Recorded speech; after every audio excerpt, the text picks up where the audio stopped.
What's going on, everybody, and welcome back to Comic Breakdown. Today we got a real fun issue for you by Tom Bloom. This is gonna be his Savage Wolverine one-shot, and our story takes us with Wolverine on the road. This is picking up shortly after the fall of Krakoa. With the mutant nation of Krakoa destroyed, he puts it in his rearview mirror. He hits the open road, but venturing back into the world, he quickly learns the world never changes. Wolverine has made his way into a town known as Tropica. After getting in a little bit of a tussle with some AIM guys, he finds himself here to repair his motorcycle to get some more gas. But arriving in this town, he quickly sees that this place is a ghost town. He quickly sees that there's not a lot going on here. Getting himself some fuel and then going to the local motel place for the night. Logan pops a beer, he sits on his motorcycle, and he drinks, enjoying the silence of the night. But this silence, it's quickly broken up. Three men standing outside of a room looking for somebody by the name of Mason. And of course, Wolverine being nosy, he felt like, I'm gonna make this my business tonight. As he approaches these three guys, he sees that they all have glowing red eyes. And when one of them takes off his hood, he turns into like a Freddy Krueger nightmare of Mr. Fantastic.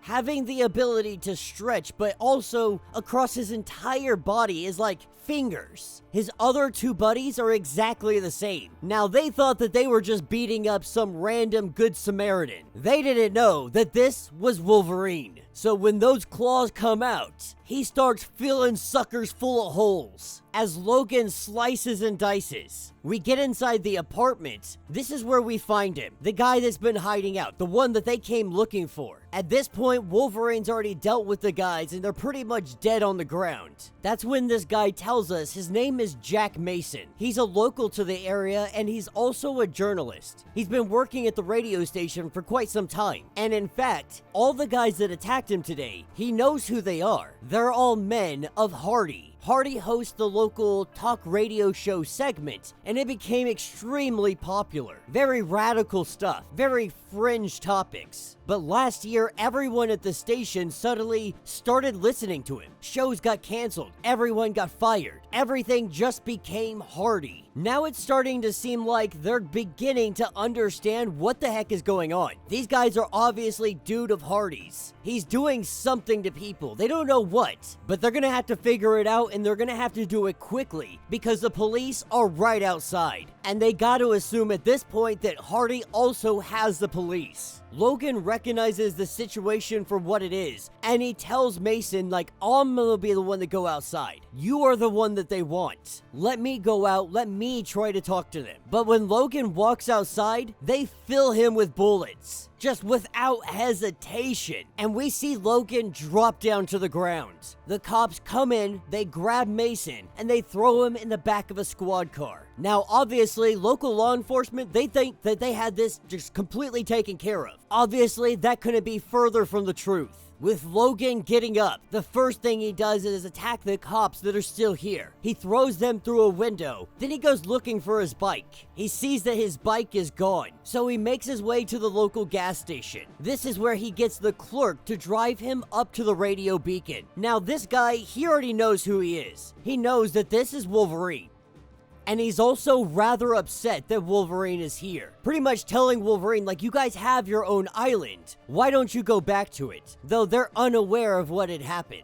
It appears that they've just been cut off completely from the real world. He goes on to tell Wolverine that this place, it was a quiet town. But then Professor X, he goes and stirs the pot and creates Krakoa. People got to talking, and while it was normal for a while, people started to disappear. There were more mutants in this town than they had thought, and when they started leaving, they never stopped. The town hollowed out, and now he blames Krakoa for everybody leaving, though you could argue that the bigotry in this town was more than enough reason for people to leave this town. But as they're making their way down the road, this is when another car comes up from behind them. As they open fire on Logan, we see the vehicle crash. The truck rolls. And with Logan able to get out of the vehicle, he goes after the guys that did this. He goes after them, but they turn into those monsters, the abominations. Now, Marvin had mentioned that Hardy started inoculating people. He said it was to protect them from any kind of mutation, though that's not how mutation works. Logan's starting to figure out that this is all having to do with Hardy. Whatever his inoculations were, he's been infecting people. He's been taking them over, turning them into almost robotic monsters. This is what picks us up with Hardy. Picks us up with Mason. Inside the radio station, he's sitting here telling Mason, like, you couldn't get away from me. And your little write-up that you're doing, you think you're gonna change the world. You think you're gonna out us in everything that we've been doing, yet you don't understand everything we're doing is for the betterment of this town. At this point, Mason has figured out that Hardy is some kind of mutant. That's how he's able to spread himself to everybody else. This is when he infects Mason, and leaving one of his goons behind to deal with Mason, to give him a real beating. This is where Wolverine comes in. He knocks that dude over the head and he's able to free Mason, but he also sees that it might be too late. Hardy has already infected him, but Mason, he's ready to fight. Hardy is right here in the other room and he is tired of hiding. That somebody has to do something. He knows this guy personally. He knows the kind of craziness that he spews. And the worst part, people are believing him. As they make their way up the stairwell, we see the parasite that is Hardy starting to come out, starting to try and take control. Wolverine grabbing Mason and forcing their way up the stairwell, forcing their way all the way to the top. Wolverine cutting, stabbing, slashing his way through all the monsters that are in his way. And Hardy's trying to tell him that while you plan to just carve me up,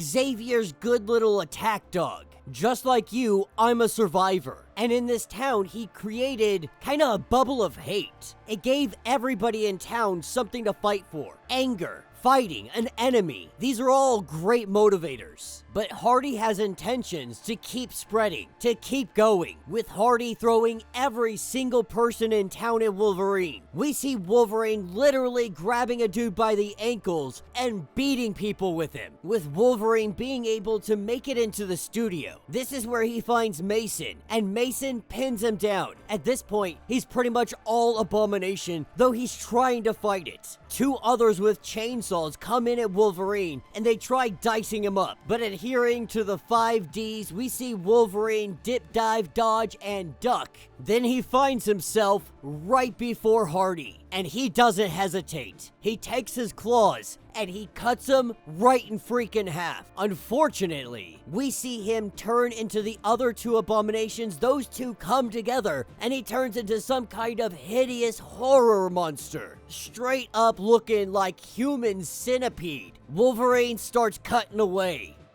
And while it looks like Wolverine is in the grasp of this monster, this is where Mason steps in. He had taken the infection off of Mason when Wolverine cut him in half. He did it so he could create his big giant abomination. With Mason being free, he opens up his mutant power, something that we didn't even know that he had. But we see Mason burn bright, burn as hot as the sun. And any remnants of Hardy is completely burned down to a crisp. Just for good measure, Wolverine drives his claws into what remains of Hardy's body, drives them right into his brains. And in that moment, everybody in town has been freed, with the two of them walking out of the radio station. Mason's being honest and saying, like, I didn't even know that I had that kind of potential. Like, I knew that I had a mutant power, but I've just been able to, like, glow a little bit. I never knew how strong it could be. Plus, with how people react, how people think of mutants, I never even used my mutant power because I was too afraid to do so. And then when Krakoa came along, I just couldn't leave. Everything that I love, everything that I know, everything that I want, it's all here in this town. As Wolverine sees his motorcycle, he gets ready to head out of town. Mason, obviously, he's gonna stick around. This is where he belongs. This is where his fight is. He knows that he's probably not gonna change the minds of many of the people in this town, but he's gonna try. With a last little parting gift, Wolverine gives the guy a 5-pack of beer, tells him to only break it out if things go really south.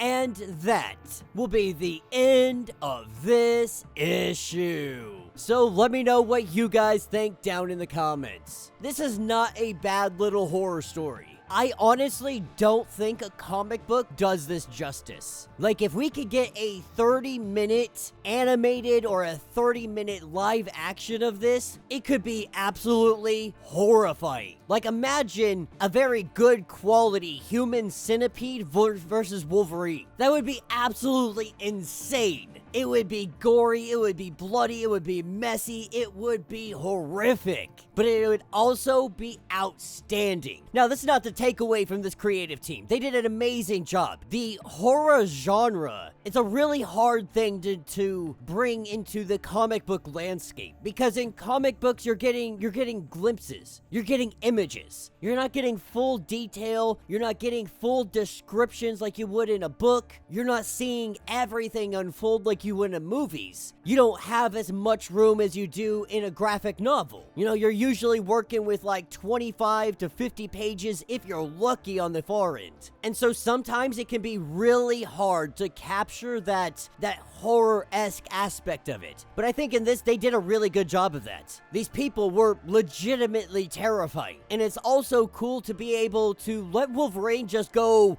full-out berserker. Straight savage on him. Also, the after Krakoa thing, it's getting used a lot. It is getting used a lot, and I understand why. It's a good kicking off point for everybody, or anybody can just kind of jump in and be like, oh, where's this lay in the timeline? Okay, this is sometime after Krakoa, but probably before Uncanny X-Men, or maybe even possibly during Uncanny X-Men. You know, we see Magic. She's actively in the regular X-Men books, but she also has her own title, doing her own little side missions, and it kind of makes sense as you read along and you understand what's going on. All in all, though, this was a good little one-shot. It was a lot of fun. The artwork was enjoyable. It was definitely terrifying, and I would love to see something more of this, maybe with some other characters, letting them go full out just berserker. But let me know what you guys think. Let me know your thoughts. Let me know your theories. If you want to get caught up on everything that is going on with this series, go ahead, check out the link in my description as well as the top of this video. It's going to get you completely caught up on everything that is going on with this series. If you would like to support the channel, you can always do so by joining the channel membership. Much like Patreon, having multiple different tiers, from $1 to $50, from loyalty badges to comics every single month. Not only are you helping out the channel tremendously, you are getting tons of perks in the process. Now, if you're unable to do this, do me a favor, subscribe to the channel, like this video, hit that notification bell, and with that being said, until the next breakdown.